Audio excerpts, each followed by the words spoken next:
Okay, so I said I was gonna show myself making butter, and it turns out I needed butter, so I'm gonna do it right now. Um, so what I have here is heavy cream. I'm doing a half a gallon of it because I like to have a big chunk of butter, and it's good to do this whole process less often. Um, you just need to get some kind of heavy cream, and I've experimented with a variety of different brands from different stores and stuff, and I've found one that I get good flavor out of, and I do notice a difference. I also notice a difference with what I use to culture it. So yeah, anyhow, you can use a bowl or any kind of container you want, but what I'm gonna do first is, this is just buttermilk from the last time I made butter. But what you are putting in here is something with a bacterial culture that will get you the flavor you want and be safe. So the best thing to use is some kind of plain unflavored yogurt to start with. Whatever you like. Just get one little serving size cup of it, and that should be more than enough. But once you've made it once, then you'll have buttermilk, and you can just pour what the buttermilk you have left and use it to culture the next batch. So that goes in the bottom.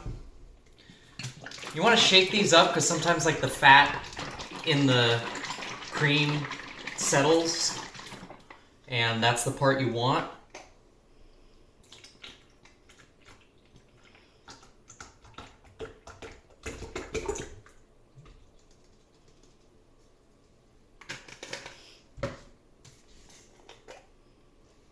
Make sure your, vessel is big enough to hold everything.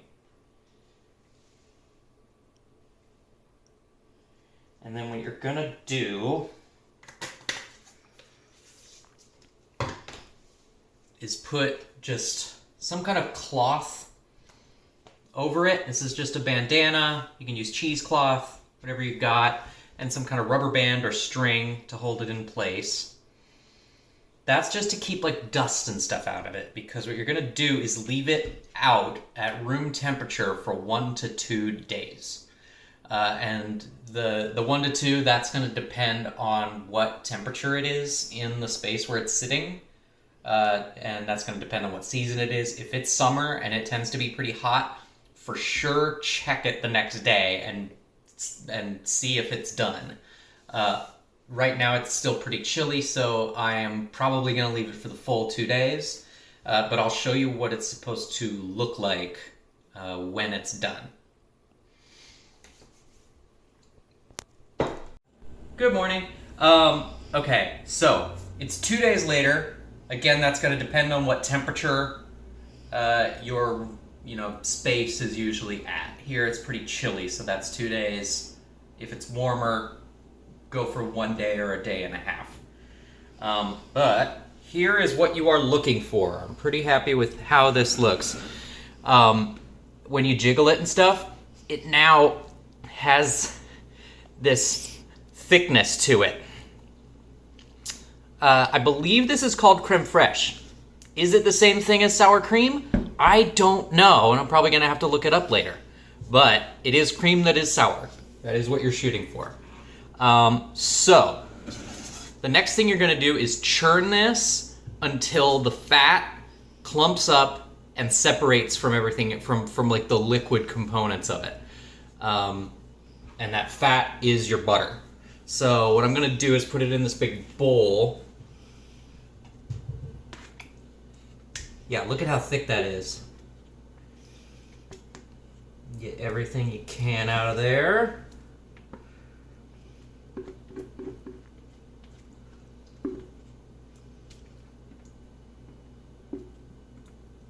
Part of how you're judging this is the smell.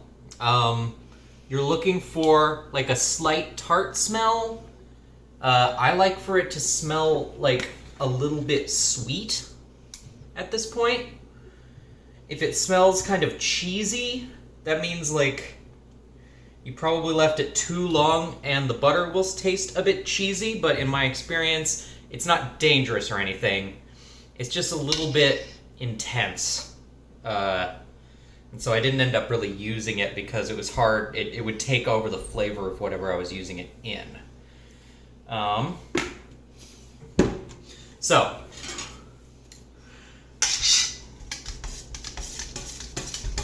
this is it. I'm just going to sit here and whip this. You're going to see it start to turn into whipped cream, and then you have to keep going until you start to see it look a little granular. That's the fat starting to clump up, and then you have to keep going until those granules like clump up even more. So I'll show you that at various stages. But I'm just gonna, basically stand here and whip this with this whisk.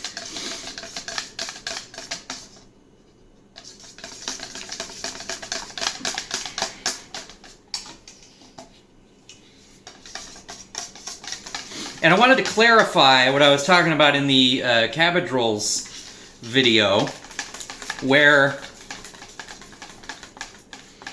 the idea of like, just give something to someone who needs it without asking questions. The idea there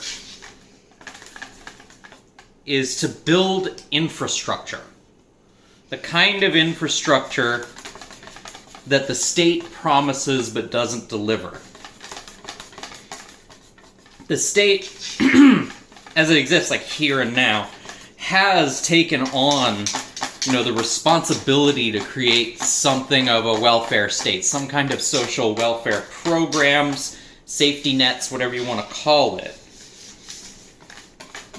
Sort of as part of their job in governing us. So, you might ask, why don't they do it? But I think the right question is, why would they? What do they gain, and what do they have to lose by not doing it?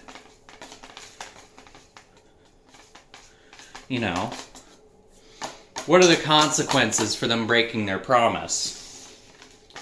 Are you gonna like make them keep it? Like, at this point, they have all the guns, which means they can kind of just do whatever they want. And so, the thing that scares the government more than us having guns, because, you pull together all the guns that citizens have in the United States, and it's still essentially close enough to nothing compared to what the US government has at its disposal. Like, you getting guns is not really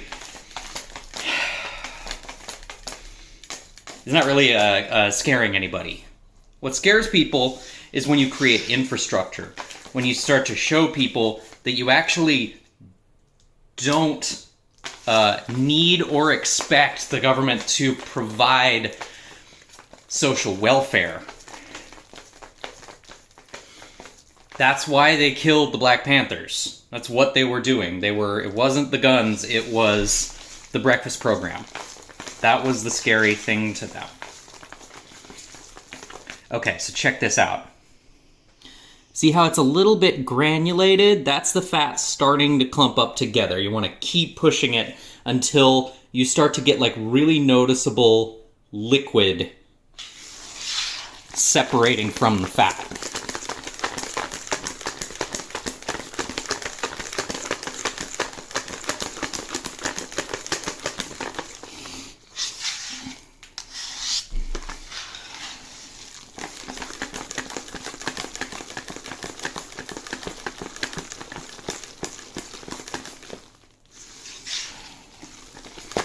Also, see how yellow that is? If I was using, higher quality cream that was like fresh from a farm and grass-fed and stuff, it would be even brighter yellow. But sadly, I don't have ready access to that. I maybe should have used my bigger bowl. I'm starting to overflow this thing.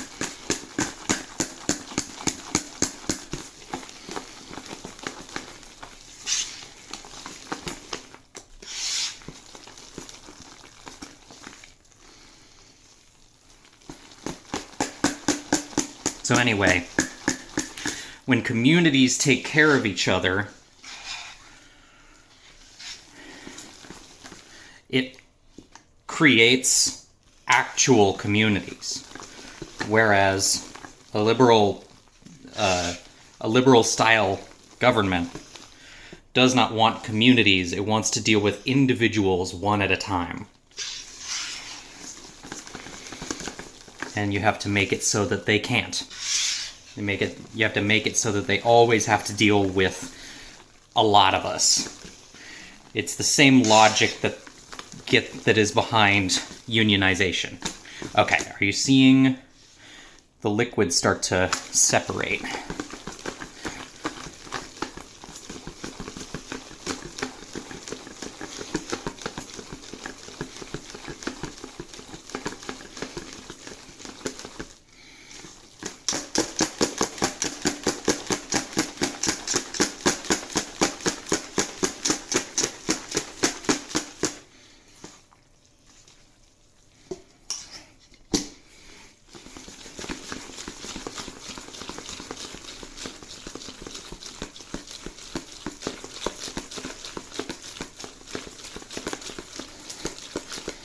There we go.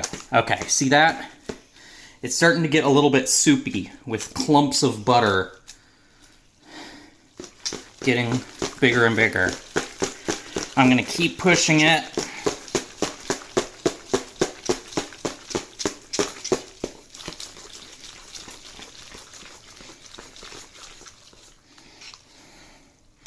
All right, you see that? Okay, let's go over back to the table.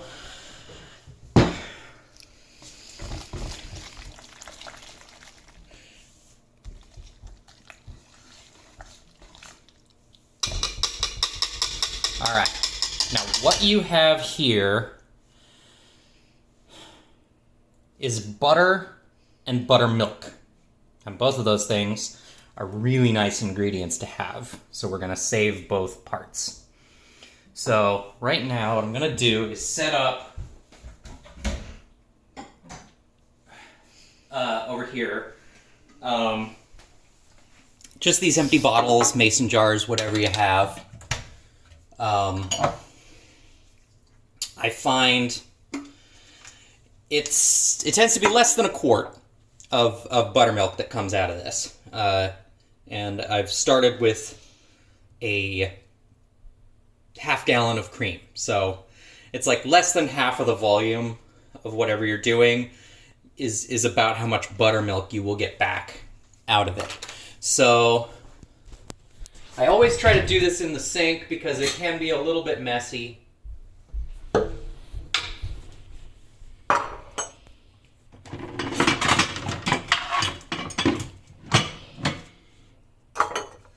Putting a strainer on that, and then I'm bringing, can you take a couple of steps back? Yeah. I'm bringing this over here, and what I'm going to do is try to press the butter together in order to separate it from the buttermilk. And then what I'm going to try and do is dump this in there and filter out the butter.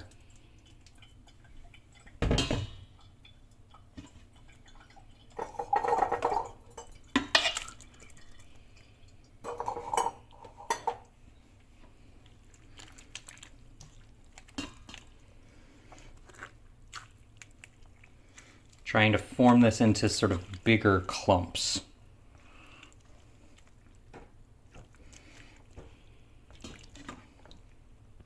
Now, if you take a look just to our left, you'll see that I have a stand mixer.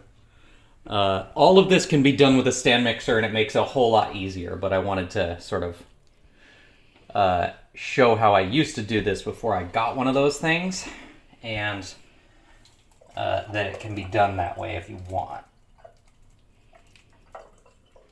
If you're doing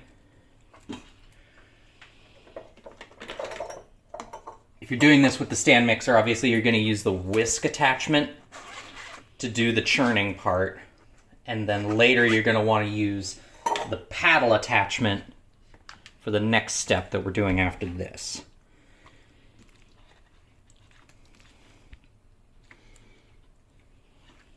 And you can see we're getting a pretty significant amount of butter out of this, which is why I like to do such a big batch all at once, because this is a kind of a painstaking process.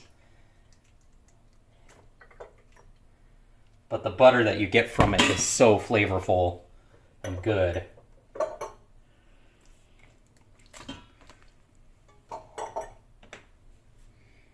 Okay, I'm going to switch this over to the other bottle before I overflow.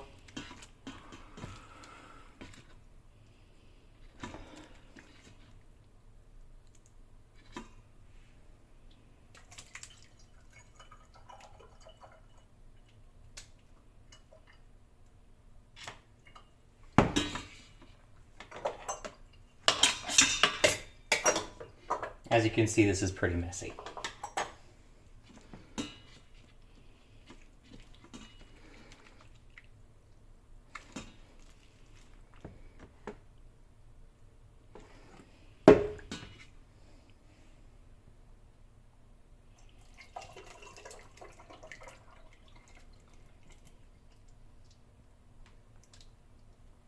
Okay. I think that is pretty much... Oh, no, there's more coming out of there. Yeah, so now that there's less liquid in it, you will find you have an easier time sort of pressing this into one big ball and squeezing more buttermilk out of it.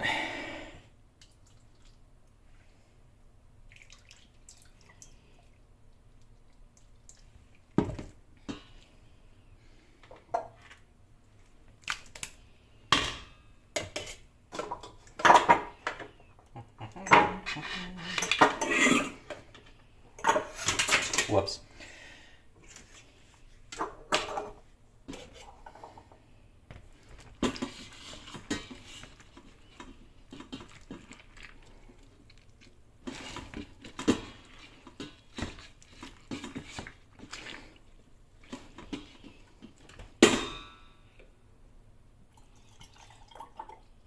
Okay. I just got myself a full quart of buttermilk this time. That's probably all that I'm likely to get out of that. So I'm going to prep something else, and then I'll be right back to show you the next step. All right, so what I have here is a pot with some ice in it and cold water, and the butter over here. Now, if you leave the butter like this, it will keep getting more sour over time because there's still a decent amount of buttermilk trapped inside of it. So what we're gonna do is rinse as much of the buttermilk as we can out of it. So I'm taking some of this ice cold water,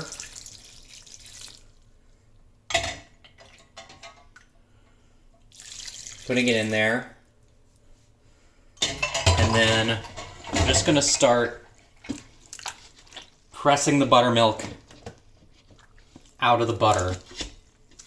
And the reason the water is cold is so it doesn't melt the butter, so that the butter stays hard and holds together rather than falling apart. And as you can see, the water is already starting to look very milky. So I'm gonna gather up as much of these little bits as I can and press them into the big chunk that I have here, and then dump that milky water out and add more clean water back in. And you're gonna keep repeating this process until the water pretty much stays clear. And it can take anywhere from 3 to 5 repetitions of this. And again, if you want to do this in the stand mixer, you can use the paddle attachment and do it pretty much the same way. You just churn it with the paddle attachment on a slow speed. Keep adding ice water and dumping it off when it turns cloudy. So I'll come back when this is almost done. Okay, so as we finish this up, you can see that the ball of butter is holding together a lot better. It's smoother, and you can see that even as I'm squeezing it, squeezing all of the liquid out of it, the water is pretty much staying clear. So I'm going to dump that water out. And then when you do that, really wring out the liquid from this, because water will get kind of trapped inside there. And like, you'd be surprised how you can think that it's dry and then still dump out like a couple tablespoons of water. Now, if what you want is unsalted butter, you're done. But I prefer to have salted butter around. That's what I'm used to working with. So I'm doing pretty much a tablespoon of salt. Well, start with a teaspoon. It's really just a matter of taste, but if you add some and you find you want it saltier, you can always add a little bit more. But once you've mixed it in and it's super salty, it's a little harder to get it out. Not impossible. If you, actually, that's a good point. If you end up with butter that is too salty, you can repeat that process with the ice water. You can run ice water through it again and knead it just like this, and pull some of that salt out of it again. Back in olden times, they would actually make butter that is really heavily salted, more salted than you would want it to be if you were going to eat it, in order to preserve it. And then they would wash the butter with water, with cold water, to pull some of the salt out of it to make it more palatable again. So now we've got like smooth butter with salt incorporated into it. You can give it a little taste to see how much salt you've got in there. That tastes good to me. So I'm just going to wash my hands real quick, and then I'll show you the last part. Okay, so you've got a big old ball of butter, and the best thing you can do, you get sticks of butter from the store. They're wrapped in wax paper or parchment paper. So you want to sort of try and do that here. Still got a little bit of water coming out of that, so I'm dumping that out. But basically just wrap it in parchment paper. And what I like to do is I like to take like a loaf pan or a bowl or something and just lay the parchment paper over it and then drop the block of butter in there. I'm going to scrape up as much as I can get out of this bowl.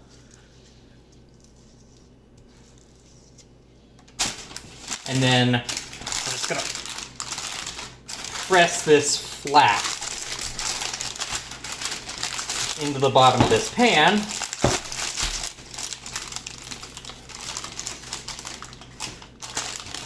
And sort of like spread it out so it's even.